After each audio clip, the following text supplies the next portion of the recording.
عبادت کا معاملہ تو ایسا ہے کہ اللہ نے 4 کی نماز قبول کر لی تو پورے مجمع کی نماز قبول ہو جاتی ہے، لیکن دعوت میں مسئلہ ایسا ہوتا ہے کہ 1-2 کی غلطی سب کو لے کر ڈوبتی ہے.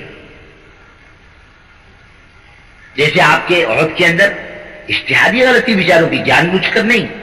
اس وقت اب جنگ ختم ہو چکی اور اللہ کے رسول صلی اللہ علیہ وسلم کا حکم وقتی تھا جگہ چھوڑ دو. کسی نے منع بھی کیا، نہیں جگہ میں چھوڑنا، جنگ ختم ہو گئی، اب کیا رکھا ہے، چلو. بس وہی ناکامیابی کا سبب بنا. تو 1-2 کی غلطی سب کو لے کر ڈوبتی ہے، اور آدمی کے بے فکری سب کو لے کر ڈوبتی، اس کے اثرات سب پر پڑتے ہیں.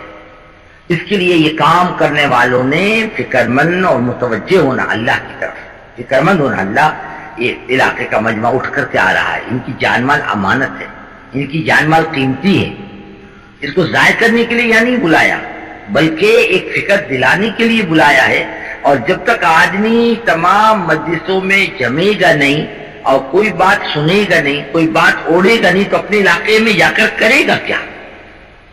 آج جو مسائل ہیں وہ کام کے نہیں بزرگوں، اللہ نے کام کے راستے تو کھول دیے، کام نکل گیا، موافقت و مخالفت کی منزلوں سے آگے جا چکا کام. آج کوئی مخالفت کرے تو کام رکتا نہیں، کوئی موافقت کرے تو کام بڑھتا نہیں، موافقت مخالفت کی منزل سے نکل چکا. استدبار کے زمانے میں کام کرنے والا محفوظ رہتا ہے اور کام خطرے میں رہتا ہے. استدبار کے زمانے میں جب مخالفت ہو، رکاوٹ ہو، بات نہ سنی جائے، دھکے مارے جائے، نکالا جائے، اس زمانے میں کام خطرے میں رہتا ہے، کام کرنے والا خطرے میں نہیں رہتا. اس وقت کام کرنے والوں کی نگاہ اللہ پر ہوتی ہے. لیکن جب استقبال کا زمانہ آتا ہے، قومیں متوجہ ہوتی ہیں، تو کام نکل جاتا ہے خطرات سے اور کام کرنے والا پھنس جاتا ہے خطرات میں. یہ خطرے کی گھنٹی. امام احمد بن حنبل رحمۃ اللہ علیہ فرمایا کرتے تھے جیل کا زمانہ اچھا تھا یہ عزت کے زمانے کے مقابلے میں. وہ مار کا زمانہ، مخالفت کا زمانہ کہا وہ اچھا تھا. یہ جو آج کا استقبال کا زمانہ آیا ہے، فرمایا یہ خطرے کا زمانہ ہے، آدمی اس میں بچل بھی سکتا ہے.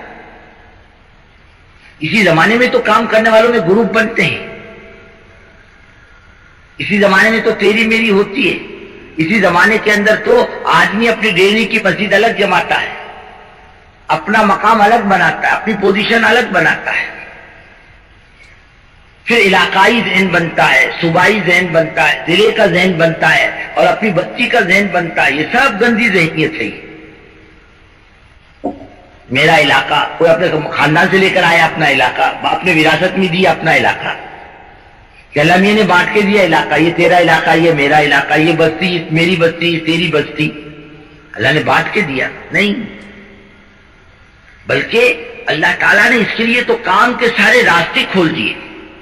لیکن یہ ذہن کب بنتا ہے؟ جب استقبال کا زمانہ آتا ہے.